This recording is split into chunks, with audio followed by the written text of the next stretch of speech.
அரிசி வளைஞ்ச ஊரு என் அத்தை பிறந்த ஊரு, என் அத்தை பிறந்த ஊரு இப்போ சுத்த சுடுகாடு. கரும்பு விளைஞ்ச ஊரு என் அப்ப பிறந்த ஊரு, கரும்பு விளைஞ்ச பூமி இப்போ தரிசு நிலமாச்சு.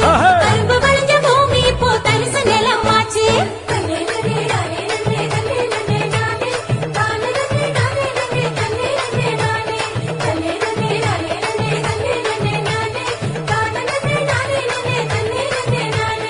ஆறு குளம் நிறைஞ்சிருந்த நாடு எங்க நாடு, அந்த ஆறு குளம் இருந்த இடம் கட்டாந்தரையாச்சு.